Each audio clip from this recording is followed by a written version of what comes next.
திருப்பரங்குன்றம் மலை உச்சியில் உள்ள தூணில் கார்த்திகை தீபம் ஏற்ற அனுமதி அளித்து தனி நீதிபதி பிறப்பித்த உத்தரவு செல்லும் என்றும், கலெக்டர் மேற்பார்வையில் கோயில் நிர்வாகம் தீப தூணில் தீபமேற்ற வேண்டும் என்றும் நீதிபதிகள் உத்தரவிட்டனர். திருப்பரங்குன்றம் தீப விவகாரத்தில் தமிழக அரசின் மேல்முறையீட்டு மனுவை சென்னை உயர்நீதிமன்ற மதுரை கிளை தள்ளுபடி செய்துள்ளது. திருப்பரங்குன்றம் மலை உச்சியில் தேவஸ்தானம் தீபமேற்ற வேண்டும் என்று உத்தரவிட்டுள்ளனர். திருப்பரங்குன்றம் மலையில் உள்ள தீபத்தூணில் தீபம் ஏற்றும் போது பொதுமக்களை அனுமதிக்கக்கூடாது. தீபம் ஏற்றும் போது யாரை அனுமதிக்கலாம் என போலீசார், தொல்லியல் துறை, தேவஸ்தானம் முடிவு செய்யலாம் என ஹைகோர்ட் மதுரை கிளை உத்தரவிட்டுள்ளது.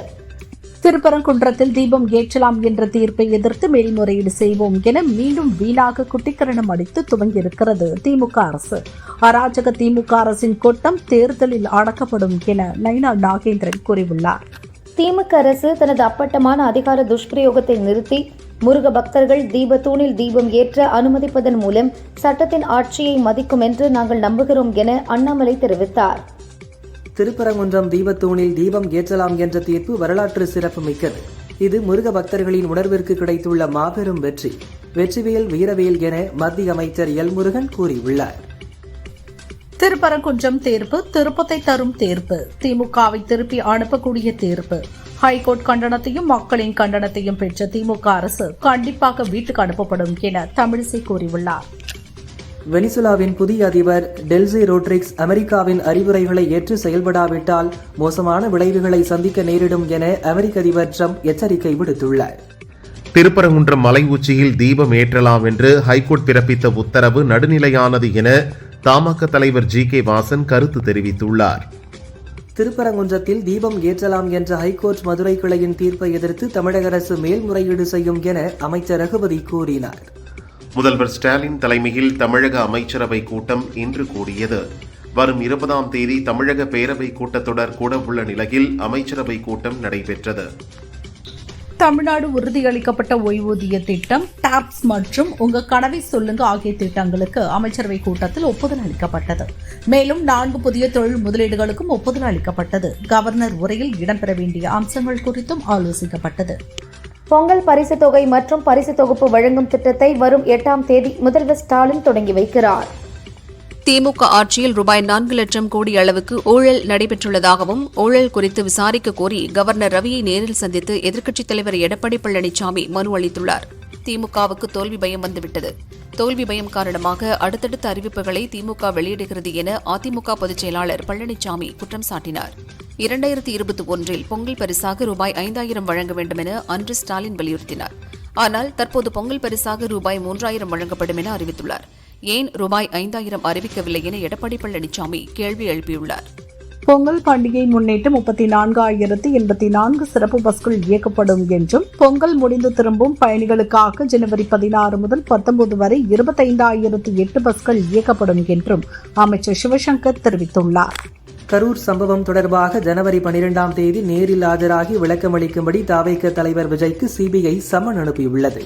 ஜனநாயகன் படத்திற்கு தணிக்கை சான்றிதழ் வழங்க கோரிய வழக்கை விசாரித்த சென்னை ஹைகோர்ட், படத்தை ஏன் மறு ஆய்வுக்குழுக்கு அனுப்பினீர்கள், அதற்கான ஆவணங்களை நாளை தாக்கல் செய்ய வேண்டும் என்று சென்சார் போர்டுக்கு உத்தரவிட்டது. தணிக்கை சான்றிதழ் வழங்காமல் இவ்வளவு தூரம் இழுபறி செய்ய அவசியமில்லை.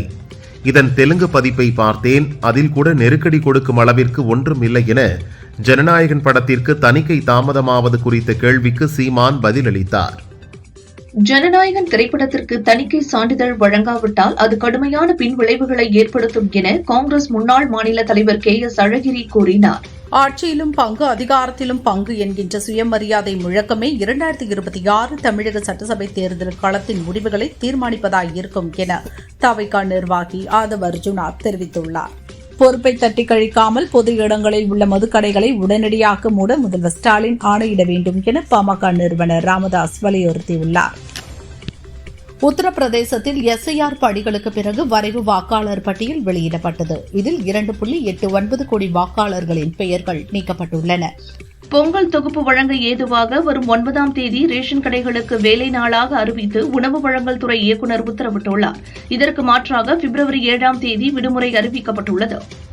திமுகவையும் மறைமலை நகர் நகராட்சியையும் கண்டித்து வரும் 8ஆம் தேதி அதிமுக சார்பில் மாபெரும் கண்டன ஆர்ப்பாட்டம் நடத்தப்படும் என அக்கட்சியின் பொதுச் செயலாளர் பழனிசாமி அறிவித்துள்ளார்.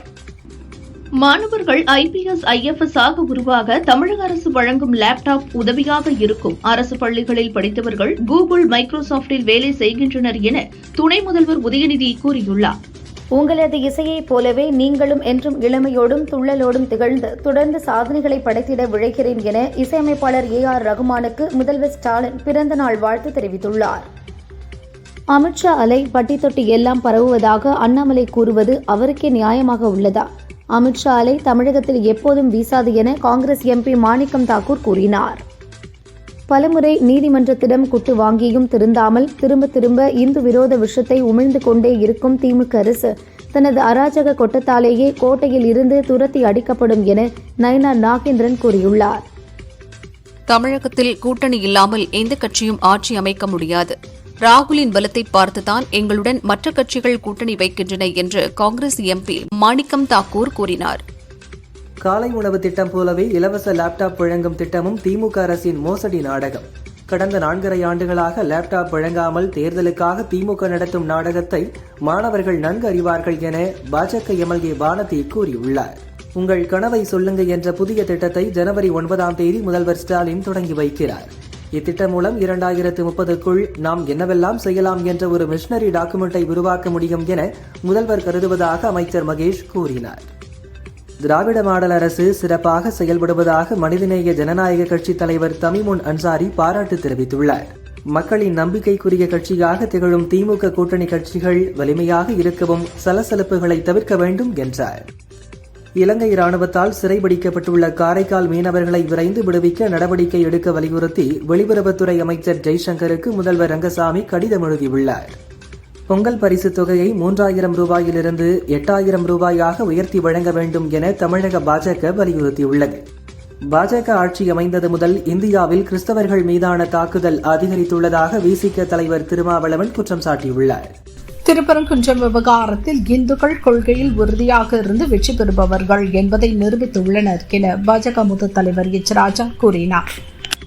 திருப்பரங்குன்றம் வழக்கில் வழங்கப்பட்ட தீர்ப்புக்கு எதிராக தமிழக அரசு சுப்ரீம் கோர்ட்டில் உடனே மேல்முறையீடு செய்ய வேண்டும் என SDPI மாநில தலைவர் நெல்லை முபாரக் வலியுறுத்தியுள்ளார். தேர்தல் வாக்குறுதிகளை நிறைவேற்றாத திமுக அரசு உங்கள் கனவை சொல்லுங்கள் திட்டத்தை அறிவித்திருப்பது வெட்கக்கேடானது. இதுபோன்ற மோசடி திட்டங்களை அறிவித்து ஆட்சியாளர்கள் மக்களை ஏமாற்ற துடிக்கிறார்கள் என அன்புமணி விமர்சித்துள்ளார். கூட்டணி கட்சிகளின் வாக்குகளை தங்கள் ஆட்சி அதிகாரத்திற்காக கபலீகரம் செய்யும் தந்திர அரசியல் இனி தமிழகத்தில் ஈடுபடாது. தேவைக்கு கூட்டணி கட்சிகளை பயன்படுத்திவிட்டு தூக்கி போடுவது பண்ணையார் மனநிலை இல்லையா என ஆதவ் அர்ஜுனா கேள்வி எழுப்பியுள்ளார். முதல்வர் ஸ்டாலின் மீது தனக்கு ஒரே வருத்தம்தான். EPS மற்றும் அதிமுக அமைச்சர்கள் மீது ஊழல் குற்றச்சாட்டுகளில் ஏன் நடவடிக்கை எடுக்கவில்லை? அனைவரிடத்திலும் தாயுள்ளத்தோடு நடந்து கொள்வது போல் அதிமுகவினர் மீதும் அவர் தாயுள்ளத்தோடு நடந்து கொள்கிறார் என செல்வம் பெருந்தகை கூறியுள்ளார். திருச்சி தனியார் ஹாஸ்பிட்டலில் கிட்னி திருடப்பட்டதாக எழுந்த புகாரை விசாரிக்க சிறப்பு விசாரணை குழு அமைக்கப்பட்டுள்ளது. விசாரணை அறிக்கையை 3 நாட்களுக்குள் சமர்ப்பிக்கவும் உத்தரவிடப்பட்டுள்ளது. செங்கோட்டையன் தவேகாவிற்கு சென்றதால் அதிமுகவிற்கு எந்த சேதாரமும் இல்லை. தவேகாவிற்கு சென்று அவர் என்ன சாதனை செய்ய போகிறார் என முன்னாள் அமைச்சர் வைகை செல்வன் கேள்வி எழுப்பியுள்ளார். திமுக ஆட்சி ஊழல் ஆட்சி, குடும்ப ஆட்சி. உதயநிதியை முதல்வராக்க எதையும் செய்ய முதல்வர் ஸ்டாலின் தயாராகிவிட்டார் என நயினார் நாகேந்திரன் கூறினார். கிழமை நீதிமன்றங்களில் இ-ஃபைலிங் நடைமுறையை எதிர்த்து வக்கீல்கள் போராட்டம் நடத்தி வரும் நிலையில் இவ்விவகாரத்தில் பொங்கல் பண்டிகைக்கு பிறகு உரிய முடிவு எடுக்கப்படும் என சென்னை ஹைகோர்ட் தலைமை நீதிபதி அமர்வு அறிவித்துள்ளது. டெல்லி முகன்பூர் நகரில் உள்ள அடுக்குமாடி குடியிருப்பின் 5வது மாடியில் ஏற்பட்ட தீ விபத்தில் மெட்ரோ ரயில் நிலைய உதவி பொறியாளர் அஜய் விமல், அவரது மனைவி மற்றும் 10 வயது மகள் உயிரிழந்தனர். மின்கசிவு காரணமாக விபத்து ஏற்பட்டதாக முதற்கட்ட விசாரணையில் தெரியவந்துள்ளது. கர்நாடகாவை அதிக நாட்கள் ஆட்சி செய்த முதல்வர் என்ற சாதனையை சித்தராமையா படைத்துள்ளார். இதன் மூலம் முன்னாள் முதல்வர் தேவராஜ் அர்ஜின் சாதனையை அவர் முறியடித்துள்ளார். இந்திய கிரிக்கெட் வீரர் முகமது ஷமிக்கு தேர்தல் ஆணையம் சம்மன் அனுப்பியுள்ளது. SIR படிவத்தை சரியாக பூர்த்தி செய்யாததால் உரிய ஆவணங்களுடன் வரும் 11ஆம் தேதிக்குள் வாக்குச்சாவடியில் நேரில் ஆஜராகி விளக்கமளிக்க அறிவுறுத்தியுள்ளது. வயது முதிர்வு மற்றும் உடல்நலக் குறைவு காரணமாக பிரபல மலையாள நடிகர் புன்னப்ரா அப்பச்சன் காலமானார். அவருக்கு வயது 77. இவரது மறைவுக்கு கேரள முதல்வர் பினராயி விஜயன் மற்றும் திரையுலகினர் இரங்கல் தெரிவித்தனர். டிரம்பின் ஆதரவாளராக இருக்கும் பிரதமர் மோடியால் இந்திய ஜனநாயகம் மற்றும் பாரதிய ஜனதாவிற்கும் ஆபத்து ஏற்படும் என சுப்பிரமணிய சுவாமி தெரிவித்துள்ளார். உடல்நலக் குறைவால் காங்கிரஸ் தலைவர் சோனியா டெல்லியில் உள்ள கங்காராம் மருத்துவமனையில் அனுமதிக்கப்பட்டுள்ளார். நுரையீரல் தொடர்பான சோதனைகள் மற்றும் சிகிச்சைக்காக அவர் அனுமதிக்கப்பட்டு இருப்பதாக தகவல் வெளியாகியுள்ளது. விமானங்களில் செல்போன்களுக்கு சார்ஜ் போட பவர் பேங்க் பயன்படுத்த மத்திய அரசு தடை விதித்துள்ளது. பவர் பேங்குகளால் சில சமயங்களில் தீப்பிடிக்கும் நிகழ்வுகள் நடைபெறுவதால் நடவடிக்கை எடுக்கப்பட்டதாக கூறப்படுகிறது. முன்னாள் மத்திய அமைச்சரும் காங்கிரஸ் தலைவருமான சுரேஷ் கல்மாடி வயது முதிர்வு காரணமாக புனேவில் உள்ள தீனநாத் மங்கேஷ்கர் மருத்துவமனையில் சிகிச்சை பெற்று வந்த நிலையில் காலமானார். காஞ்சிபுரம் ஸ்ரீ பெரும்புதூர் அடுத்த வல்லக்கோட்டையில் மார்கழி செவ்வாயையொட்டி சுப்பிரமணிய சுவாமி சிறப்பு அலங்காரத்தில் அருள் பாலித்தார். அரோகரா கோஷத்துடன் திரளான பக்தர்கள் முருகனை வழிபட்டனர். திருவண்ணாமலை அருணாச்சலேஸ்வரர் கோயிலில் உத்திராய புண்ணிய கால பிரம்மோற்சவத்தை முன்னிட்டு சிவாச்சாரியார் வேத மந்திரங்கள் முழங்க தங்க கொடிமரத்தில் கொடியேற்றினர். ஏராளமான பக்தர்கள் வழிபட்டனர். நாமக்கல் மண்டலத்தில் முட்டை கொள்முதல் விலை 20 காசுகள் குறைந்து ஒரு முட்டை விலை 6 ரூபாயாக நிர்ணயம் செய்யப்பட்டது. தமிழகத்தில் அரசியல் கட்சிகளின் பொதுக்கூட்டங்கள் மற்றும் ரோட் ஷோக்கள் தொடர்பான இறுதி வழிகாட்டு நெறிமுறைகளை வெளியிடாததை அடுத்து தமிழக தலைமைச் செயலர், உள்துறை செயலர், டிஜிபிக்கு நோட்டீஸ் அனுப்பப்பட்டுள்ளது. திருப்பரங்குன்றம் மலையில் உள்ள தீபத்தூணில் தீபம் ஏற்றுவது தொடர்பாக மதுரை ஹைகோர்ட் அமர்வு அளித்துள்ள தீர்ப்பு என்பது இந்துக்கள் முருக பக்தர்களின் உரிமையை நிலைநாட்டிய வரலாற்று சிறப்புமிக்க தீர்ப்பு. இதை மனதார வரவேற்கிறேன் என இந்து முன்னணி மாநில தலைவர் காடேஸ்வரா சுப்பிரமணியம் தெரிவித்துள்ளார். பொங்கல் சிறப்பு பஸ் பயணத்திற்காக கிளாம்பாக்கத்தில் 10 இடங்களிலும், கோயம்பேட்டில் 1 இடத்திலும் என மொத்தம் 11 முன்பதிவு மையங்கள் அமைக்கப்படுகிறது. சென்னை மெரினா கடற்கரை கூவம் முகத்துவாரம் அருகில் குடிநீர் வழங்கல் துறை சார்பில் கட்டப்பட்டுள்ள 1088 சதுர மீட்டர் பரப்பளவிலான ஒருங்கிணைந்த நீர்த்தேக்க மேலாண்மை மைய கட்டிடத்தை துணை முதல்வர் உதயநிதி திறந்து வைத்தார். பெரம்பலூர், கிருஷ்ணகிரி, ராணிப்பேட்டை, சேலம் ஆகிய 4 மாவட்ட நீதிமன்றங்களுக்கு வெடிகுண்டு மிரட்டல் விடுக்கப்பட்டுள்ளது. மோப்பனாய் உதவியுடன் நீதிமன்றங்களில் போலீசார் சோதனையில் ஈடுபட்டனர். திருப்பரங்குன்றம் தீபத்தூணில் தீபம் ஏற்ற வேண்டும் என்ற ஹைகோர்ட் மதுரை கிளையின் தீர்ப்பை அமல்படுத்த வேண்டும் என மத்திய அமைச்சர் பியூஷ் கோயல் கூறியுள்ளார். மயிலாடுதுறை, திருவாரூர், தஞ்சை, நாகை, புதுக்கோட்டை ஆகிய 5 மாவட்டங்களுக்கு வரும் 9ஆம் தேதியும், செங்கல்பட்டு, விழுப்புரம், கடலூர் ஆகிய 3 மாவட்டங்களுக்கு வரும் 10ஆம் தேதியும் மிக கனமழைக்கான ஆரஞ்சு அலர்ட் விடுக்கப்பட்டுள்ளது. சென்னை நந்தனம் YMCA மைதானத்தில் நாளை மறுநாள் தொடங்கும் 49வது புத்தக கண்காட்சிக்கு வரும் வாசகர்களுக்கு அனுமதி இலவசம் என்று அறிவிக்கப்பட்டுள்ளது. முதல்வர் ஸ்டாலின் கண்காட்சியை தொடங்கி வைக்கிறார். ராமநாதபுரம் மற்றும் தேனியில் 10 அம்ச கோரிக்கைகளை வலியுறுத்தி ஆர்ப்பாட்டத்தில் ஈடுபட்ட அங்கன்வாடி ஊழியர்களை போலீசார் கைது செய்தனர். சென்னை கந்தன்சாவடி பகுதியில் நீண்ட நாட்களாக நிலவும் குடிநீர் பிரச்சினையை சரி செய்யவும், பொங்கலுக்குள் இந்த பகுதியிலும் மின் விளக்குகள் இல்லாமல் இருக்கக்கூடாது என அங்கு ஆய்வுக்கு சென்ற MLA அரவிந்த் ரமேஷ் அதிகாரிகளுக்கு உத்தரவிட்டார். போதை கலாச்சாரத்தை கண்டிப்பாக ஒழிக்க வேண்டும். சிறுவர்கள் கையில் கத்தி எடுத்துக் கொண்டு ரீல்ஸ் போடுவதை பார்த்தால் பயமாகவும் வருத்தமாகவும் உள்ளது என நடிகை CR சரஸ்வதி கூறினார். சென்னை தீவுத்திடலில் தமிழக அரசு விரைவு போக்குவரத்து கழகத்திற்கு அதிநவீன 61 புதிய பஸ்களின் சேவையை துணை முதல்வர் உதயநிதி கொடியசைத்து தொடங்கி வைத்தார். தமிழ்நாடு அங்கன்வாடி ஊழியர்கள் மற்றும் உதவியாளர்கள் முதல்வரின் தேர்தல் வாக்குறுதி 313ஐ நிறைவேற்றக் கோரி காஞ்சிபுரம் கலெக்டர் ஆபீஸ் அருகே சாலை மறியலில் ஈடுபட்டனர். 300க்கும் மேற்பட்ட பெண்களை போலீசார் கைது செய்தனர். தமிழகத்தில் கறிக்கோழி விலை படிப்படியாக உயர்ந்து வருவதால் இறைச்சி பிரியர்கள் அதிர்ச்சியடைந்தனர். கறிக்கோழி வளர்ப்பு கூலி உயர்த்த வலியுறுத்தி உற்பத்தியாளர்கள் ஜனவரி 1 முதல் உற்பத்தியை நிறுத்தி போராட்டத்தில் ஈடுபட்டு வருவதால் வெளி மாநிலங்களிலிருந்து இறக்குமதி செய்யும் சூழ்நிலை உருவாகியுள்ளது. திருச்சி தொட்டியம் பகுதியில் 2 வீலர் மீது தனியார் பஸ் மோதிய விபத்தில் மாதேஸ்வரன் என்பவர் பலியானார். திருப்பரங்குன்றம் மலையில் தீபம் ஏற்றலாம் என 2 நீதிபதிகள் தீர்ப்பு வழங்கியதைத் தொடர்ந்து திருப்பரங்குன்றம் பெண்கள் இனிப்பு வழங்கி கொண்டாடினர். வெற்றிவேல் முருகனுக்கு அரோகரா என்றும் கோஷம் எழுப்பினர். புதுச்சேரி மின்துறையின் 100% பங்குகளை தனியாருக்கு விற்பனை செய்வதற்கான டெண்டர் ரத்து செய்யப்பட்டுள்ளது. நிர்வாக காரணங்களுக்காக டெண்டர் ரத்து செய்யப்பட்டுள்ளதாக மின்துறை தெரிவித்துள்ளது. சென்னை எழும்பூரில் கூவம் ஆற்றில் இறங்கி நேற்று போராட்டம் நடத்திய தூய்மை பணியாளர்கள் 538 பேர் மீதும் போலீசார் வழக்கு பதிவு செய்தனர். அரசு ஊழியர்களை பணி செய்ய விடாமல் தடுத்தல் உள்ளிட்ட 6 பிரிவுகளின் கீழ் வழக்கு பதிவு செய்யப்பட்டது. கோவை பீளமேடு பகுதி அருகே ஒரு வழி பாதையில் காரை தாறுமாறாக ஓட்டி சென்று 2 வீலர்கள் மற்றும் பக்கவாட்டு சுவர்கள் மீது மோதிய வாலிபரை பொதுமக்கள் பிடித்து தர்ம அடி கொடுத்து போலீசாரிடம் ஒப்படைத்தனர். சென்னையிலிருந்து ஜனவரி 13, 14 தென் மாவட்டங்களில் இருந்து ஜனவரி 17, 18 தேதிகளிலும் முன்பதிவில்லா ரயில்கள் இயக்கப்படுகிறது.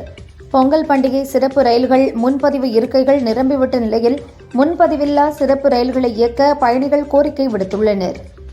திருப்பூர் மாவட்டம் தாராபுரம் தாசவநாயக்கன்பட்டி அருகே முருக பக்தர்கள் சென்ற வேன் டூவீலரில் சாலையை கடக்க முயன்ற 12ஆம் வகுப்பு மாணவி கோபிகா மீது கவிழ்ந்து விபத்துக்குள்ளானதில் அவர் பரிதாபமாக உயிரிழந்தார். 16 பக்தர்கள் காயமடைந்தனர். தங்கம் விலை சவரனுக்கு ரூபாய் 580 உயர்ந்து ஒரு சவரன் ரூபாய் 1,02,640க்கும் கிராமுக்கு ரூபாய் 70 உயர்ந்து ஒரு கிராம் ரூபாய் 12,830க்கும் விற்பனையாகிறது. வெள்ளி கிராமுக்கு ரூபாய் 5 உயர்ந்து ஒரு கிராம் ரூபாய் 271க்கு விற்பனை செய்யப்படுகிறது. வாரத்தில் 5 நாட்கள் மட்டுமே வேலை என்ற கோரிக்கையை வலியுறுத்தி வரும் 27ஆம் தேதி நாடு தழுவிய வேலைநிறுத்த போராட்டத்தில் ஈடுபடப் போவதாக ஒருங்கிணைந்த வங்கி ஊழியர்கள் கூட்டமைப்பு அறிவித்துள்ளது. பிராட்வே பஸ் ஸ்டாண்ட் தொடர்ந்து செயல்படும் என சென்னை மாநகர் போக்குவரத்து கழகம் தெரிவித்துள்ளது. தமிழகத்தில் வாக்காளர் பட்டியலில் பெயரை சேர்க்க ஜனவரி 4 வரை 11,71,700 பேர் படிவங்களை அளித்துள்ளனர். இந்த படிவங்கள் சரிபார்க்கப்பட்டு பிப்ரவரி 17ஆம் தேதி இறுதி வாக்காளர் பட்டியல் வெளியிடப்படும். செங்கல்பட்டு, விழுப்புரம், கடலூர், அரியலூர், திருச்சி, சிவகங்கை, ராமநாதபுரம் ஆகிய மாவட்டங்களுக்கு வரும் 9ஆம் தேதியும், சென்னை, திருவள்ளூர் உட்பட 12 மாவட்டங்களுக்கு வரும் 10ஆம் தேதியும் கனமழைக்கு வாய்ப்புள்ளதாக வானிலை மையம் தெரிவித்துள்ளது. வங்கக்கடலில் உருவான குறைந்த காற்றழுத்த தாழ்வுப் பகுதி ஆழ்ந்த காற்றழுத்த தாழ்வுப் பகுதியாக வலுப்பெற்றது. அடுத்த 48 மணி நேரத்தில் மேற்கு வடமேற்கு திசையில் இந்திய பெருங்கடல் பகுதியை நோக்கி நகரும் என வானிலை ஆய்வு மையம் தெரிவித்துள்ளது. நெல்லை மாவட்டம் புதுக்குடி கிராமத்தைச் சேர்ந்த ராம்குமார் என்ற வியாபாரியை காரில் குற்றாலத்திற்கு கடத்திச் சென்று குத்தி கொலை செய்த 3 பேரை போலீசார் கைது செய்தனர். கரூர் சுங்ககேட் பகுதியில் உள்ள தனியார் உடற்பயிற்சிக் கூடத்தில் நள்ளிரவில் ஆயுதத்துடன் நோட்டமிட்ட மர்ம நபர்களால் அப்பகுதி மக்கள் பீதியில் உள்ளனர். தற்போது இது தொடர்பான வீடியோ வெளியாகி அச்சத்தை ஏற்படுத்தியுள்ளது. ஜப்பான் வெளியுறவுத்துறை அமைச்சர் டோஷிமிட்சு மோதேகி ஜனவரி மாத இறுதியில் இந்தியாவுக்கு வருகை தரவுள்ளார். வெனிசுலாவில் நடந்த அமெரிக்க ராணுவ நடவடிக்கையின் போது தங்களது நாட்டைச் சேர்ந்த 32 அதிகாரிகள் கொல்லப்பட்டதாக கியூபா அதிகாரப்பூர்வமாக அறிவித்துள்ளது. மறு அறிவிப்பு வரும் வரை இந்தியர்கள் ஈரானுக்கு செல்வதை தவிர்க்க வேண்டுமென வெளியுறவு அமைச்சகம் உத்தரவிட்டுள்ளது. ஏற்கனவே அங்கு இருக்கும் இந்தியர்கள் பாதுகாப்பாக இருக்கவும் அறிவுறுத்தப்பட்டுள்ளனர். போதைப்பொருள் குற்றச்சாட்டுகளில் நான் குற்றவாளி அல்ல, நிரபராதி.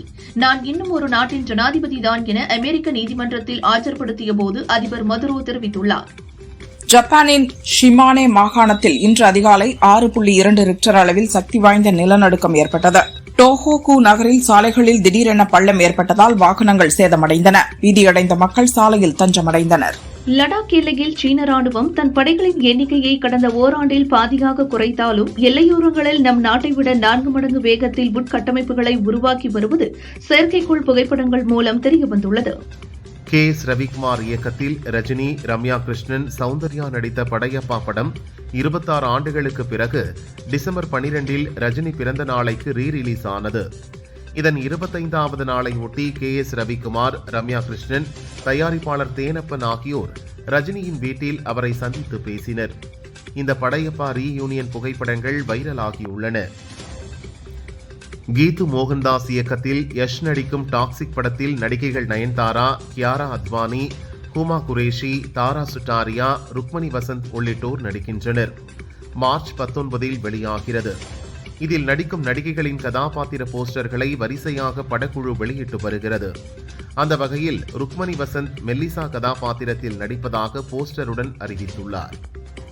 தெலுங்கில் ரிதேஷ் ராணா இயக்கத்தில் சத்யா நாயகனாக நடிக்கும் படம் ஜெட்லி.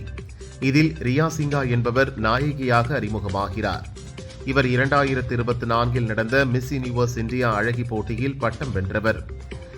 ஏற்கனவே ஐஸ்வர்யா ராய், பிரியங்கா சோப்ரா, சுஷ்மிதா சென், லாரா தத்தா, சுமன் ராவ் வரிசையில் இப்போது அழகியான ரியா சிங்காவும் சினிமாவிற்கு வந்திருக்கிறார். மாருதி இயக்கத்தில் பிரபாஸ் நடித்துள்ள தி ராஜா சாப் படம் மூலம் தெலுங்கில் அறிமுகமாகிறார் நடிகை மாளவிகா மோகனன். ஜனவரி 9இல் ரிலீஸ் ஆகிறது. மாளவிகா பேசுகையில், சில ஆண்டுகளுக்கு முன்பு விஜய் தேவரகொண்டாவுடன் காதல் கதை உள்ள படம் மூலம் தெலுங்கில் அறிமுகமாக இருந்தேன். ஆனால் அவர் லைக்கர் படத்தில் நடிக்க சென்றதால் அந்த வாய்ப்பு கை நழுவியது. தற்போது தி ராஜா சாப் படம் மூலம் அறிமுகமாகிறேன் என்றார். ஆதித்ய தர் இயக்கத்தில் ரன்வீர் சிங், அக்ஷய் கன்னா, சஞ்சய் தத், மாதவன், சாரா அர்ஜுன் உள்ளிட்டோர் நடித்த துரந்தர் படம் 31 நாளில் 1240 கோடி வசூலித்தது. 32 நாளில் இந்தியாவில் மொத்த வசூலாக 968 கோடியும் அதில் நிகர வசூலாக 825.70 கோடியையும் பெற்றுள்ளது. இதுவரை இந்தியாவில் அதிக நிகர வசூலை பெற்ற புஷ்பா 2 வசூலை விரைவில் தகர்க்க உள்ளது. விஜய் சினிமாவை விட்டு விலகுவது பற்றி நடிகை குஷ்பு கூறுகையில், ஜனநாயகன் படம் தனது கடைசி படமாக விஜய் அறிவித்தது வருத்தமாகவும் அதிர்ச்சியாகவும் இருந்தது. அவருடைய பெரிய ரசிகை நான். விஜய் எனக்கு தம்பி போன்றவர். அவரின் புதிய பயணத்திற்கு வாழ்த்துகள் என்றார். பார்க்கிங் படத்தை இயக்கிய ராம்குமார் பாலகிருஷ்ணன் அடுத்து சிம்புவின் 49வது படத்தை இயக்குவதாக சொன்னார்கள். பின்னர் அது கைவிடப்பட்டதாகவும் ரஜினியின் 173வது படத்தை இயக்கப் போவதாகவும் செய்தி வெளியானது. ஆனால் ரஜினி 173 படத்தை சிபி சக்கரவர்த்தி இயக்குவதாக அறிவித்தனர். தற்போது சிவகார்த்திகேயனை வைத்து அடுத்த பட வேலைகளில் ஈடுபட முடிவு செய்துள்ளார் ராம்குமார் பாலகிருஷ்ணன். அவர் ஓகே சொன்னதும் அறிவிப்பு வெளியாகும்.